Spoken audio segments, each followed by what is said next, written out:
Ready for a deep dive? Today we're tackling relationships, but not the surface level stuff. We're going deeper. We're talking about how the world we live in, with all its changes, impacts how we connect with each other on a fundamental level. And guiding us on this deep dive is Yasser Al-Hozaimi. You might have heard of him. He's a relationship expert featured on the Arabic language podcast, Finjan. And what's so fascinating about his approach, he brings together ancient wisdom and these razor-sharp observations about modern life. It's a really unique blend. One of the things that struck me was how he's not afraid to bring in the spiritual side of relationships. Yeah, he talks about how even our relationship with Allah is rooted in needs. And I know what you're thinking. Not talking about needing someone to grab milk from the store. Exactly. This is much deeper. He explains that our relationship with Allah is based on our needs, but get this, God's relationship with us. Totally different. It's not based on need at all because he is, of course, self-sufficient. Yeah. Right. And grasping this difference is really crucial for understanding the dynamics of any relationship, really. So true. And it's not just some abstract idea either. Yeah. Al-Hozaimi connects this need to the idea of Allah's constant presence. Yeah. Like knowing that we're always being watched. That our actions, our intentions, they all matter. It's a powerful concept. Incredibly powerful. It's like this built-in accountability system. It pushes us to be better, not because we're scared of punishment, but because we understand we're connected to something way bigger. It's about striving to be your best self because you understand the significance of that connection. Exactly. And it's interesting, he talks about how this need for connection, for something beyond ourselves, it's not limited to religious folks. That's so true. He gives this example of people who, might not pray regularly, but then, Something happens. crisis hits. Exactly. They find themselves turning to a higher power. It's almost like this universal instinct. Totally.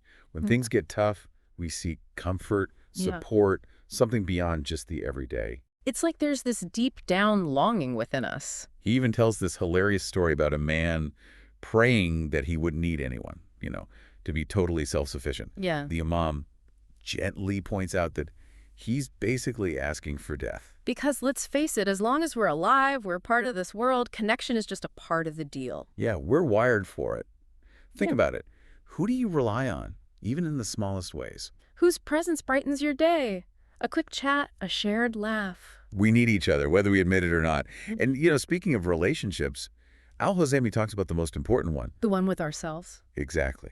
He's all about authenticity, making sure our insides match the face we show the world. He's right, He argues the bigger the gap between those two, the more likely we are to feel, negative emotions. Yeah.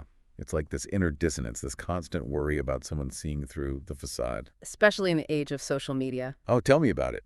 We're bombarded with these perfectly curated lives, making it even harder to, feel good about our own messy, real selves. Exactly. And it's funny because Al-Hozaimi gives this example of someone who's always going on about how selfless they are, how generous. But the truth. What? Their motivation is all about what they can get out of it. Exactly. It's all profit-driven. And that lack of genuineness, it eats away at trust, not just with other people, but with ourselves, too. It's like we're trying to sell something, but we don't even believe in the product. He uses that exact analogy. He says we all market ourselves socially. To be effective, we have to honestly look at what we're selling. I love that. Assessing our product. Are we being real or just projecting some image to get what we want? It's a powerful way to think about it. And speaking of things we're selling, get this, he talks about the waste products of modern civilization. Waste products? That sounds harsh. I know, right? But it's brilliant. He's talking about the side effects of progress that nobody really talks about. The stuff we internalize without realizing it. Go on. Well, he talks about how technology, while it makes life easier, it also makes genuine connection harder. Like how? Think about ordering food. It used to be this quick interaction, a chance to exchange a few words with another person. Now, an app, a transaction, devoid of actual human connection. Efficient, but at what cost? And it goes beyond tech, too. He brings up individualism. Yeah, it's not inherently a bad thing, right? It's about freedom, being who you are. But it's tricky because Al-Hozaimi points out how it can lead to isolation. Smaller families, less community support.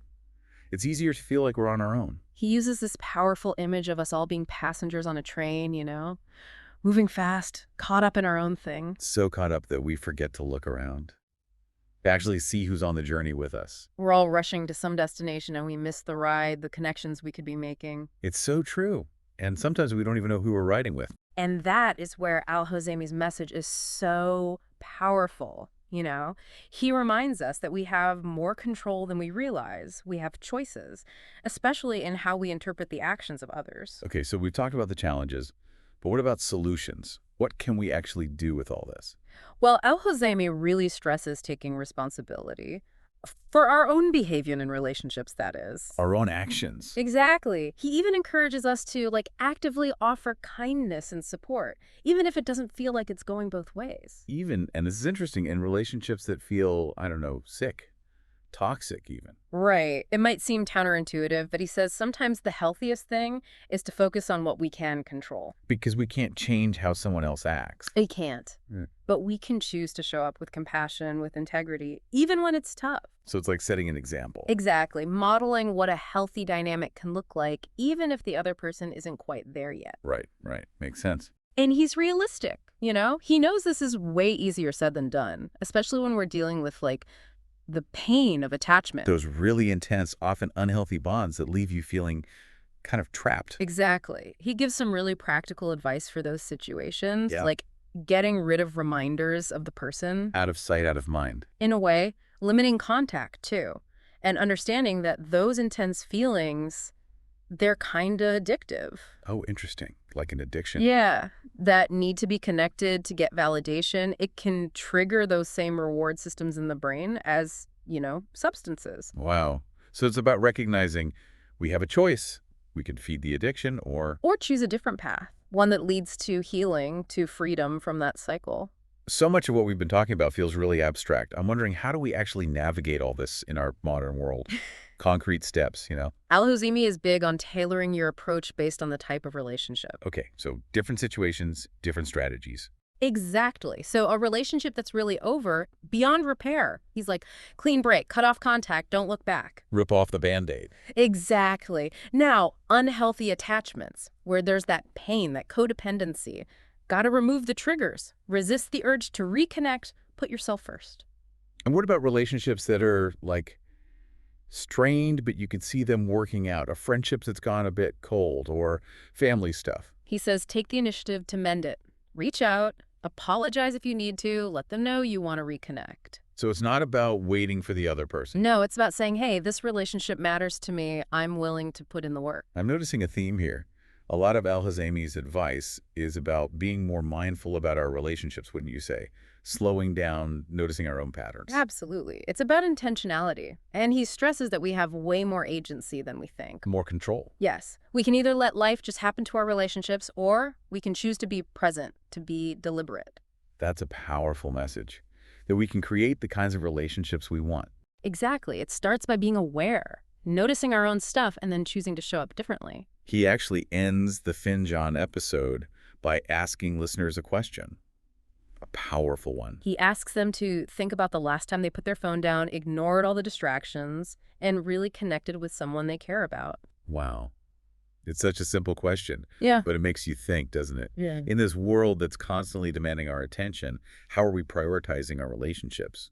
That question really got to me, as we were going through Al-Hozemi's ideas for this episode. When was the last time we actually disconnected, tuned out all the noise, and just were with someone important to us? It's way too easy to let those moments slide in this, always connected world of ours.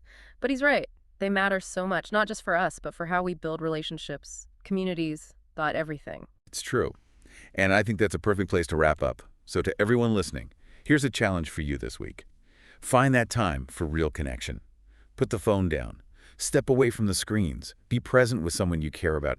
Have a conversation where you're really listening. And remember how powerful that human connection can be in this crazy, fast-paced world.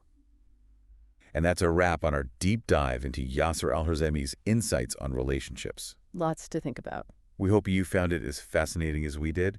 Until next time, remember, even a little bit of effort can make a huge difference when it comes to building relationships that really matter.